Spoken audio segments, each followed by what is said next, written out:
I'm Mrs. Painter. Welcome to my kitchen. Please like, share, and subscribe. Today we're going to can some beef and onions. So let's come over here and look at our workstation. We have some beef, and I highly recommend if you have meat that you've been buying when it's on sale, you need to go through your freezer at least once a year, maybe every 6 months, and just check and make sure that you don't have any meat that's getting old, any meat that's getting freezer burned. If it has a little bit of freezer burn, you can trim it. We have some onions and then we have some garlic. And also, just wanted to share with you, I never throw these away. If you take this and you stick this in the ground, you're actually going to grow a whole new onion. Now, if you're in a cold climate, you're obviously not going to be able to do that at this time, so I would just put this in the bottom of one of your vegetable trays and save it for spring. We also have some bay leaves, and we have some ancient sea salt and some black pepper. You can do this in a variety of ways. I've used thyme, I've used rosemary. The more simple you keep it, the more options you have when you're reusing your food after you've canned it. So let's go ahead and get started here. I'm going to start by adding the meat. And I have a canning funnel here, which will make this much easier. You can see what I'm doing.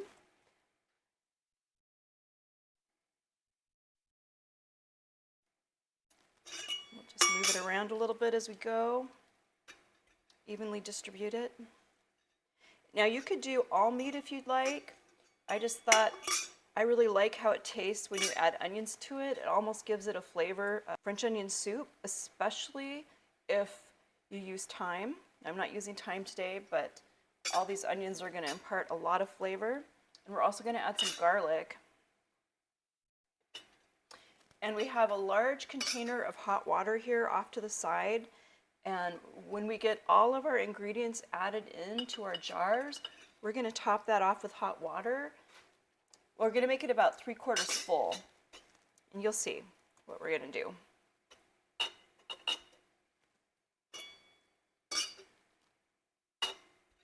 Now, if you wanted to make stew, you would follow a similar process. You just add some peeled potatoes and carrots that you chop up.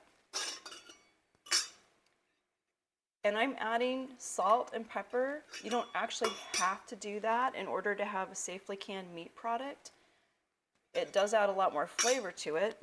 All right, we have all the onions in. Let's go ahead and add our garlic. We're just adding a little garlic, maybe about 2 cloves per jar. Chopped it up.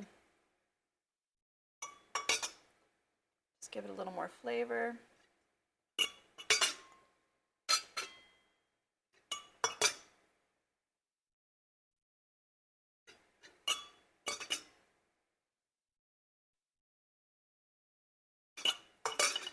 And this canning funnel just really helps to avoid getting the food that you're putting in the jar on the rim.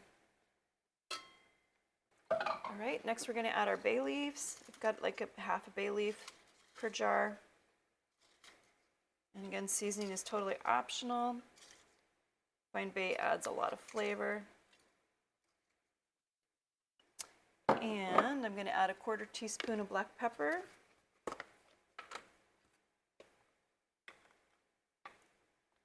Approximately, anyway.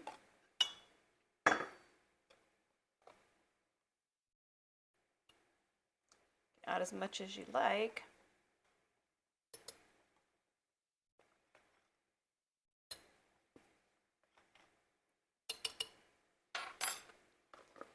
And we are going to add a 1/2 teaspoon of our Redmond ancient sea salt. I also use Himalayan sea salt. I do not use iodized salt in my canning.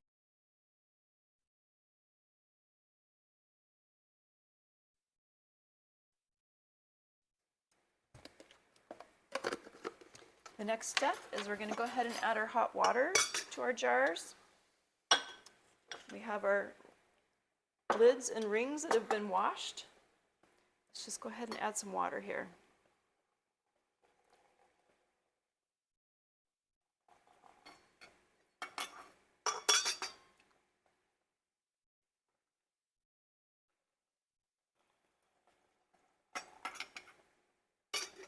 This is actually an antique porcelain enamel pot.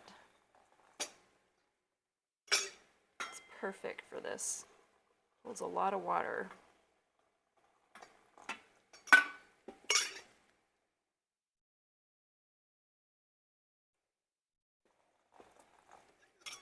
I think we're going to have just enough.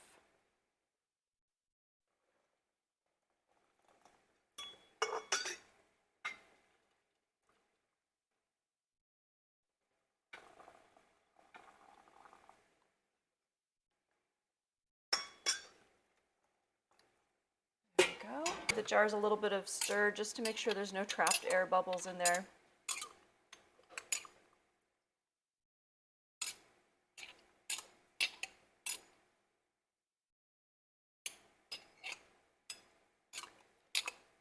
The idea with the water is you just want to make sure you have enough water that your meat and your vegetables are covered.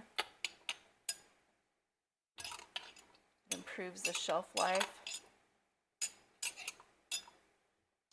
And I like to use my jarred products within 2 years. They actually will seal and stay sealed much longer than that. But 2 years is a good rotation cycle. And do the jars with the vinegar. Give them a good little wipe here.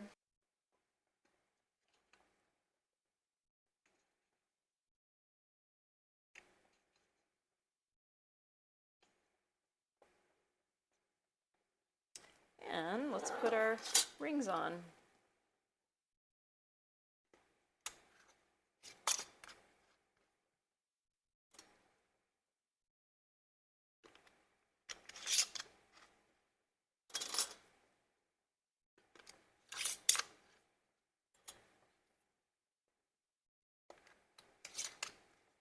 You can see I'm just holding the top of the lid with my fingers.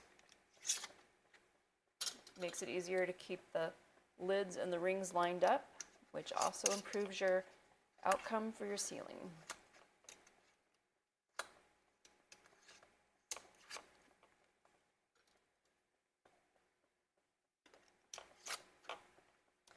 Now we need our canning tongs. This helps you avoid burning yourself and makes it easier to lower the jars in and out of the pressure canner.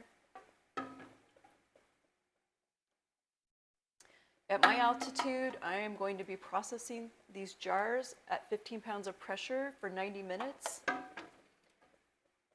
And I would recommend that if you're above 1,000 feet sea level, that you also use 15 pounds of pressure. Either way, we're going to process these quart jars for 90 minutes. Let's go ahead and put our lid on.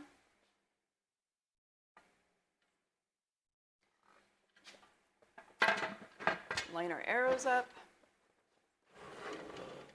Let's turn our heat up to just a little under medium. All right, so we're going to be waiting for this to blow steam. Once this starts blowing steam, we're going to let it blow steam for 10 minutes, and then we'll be back.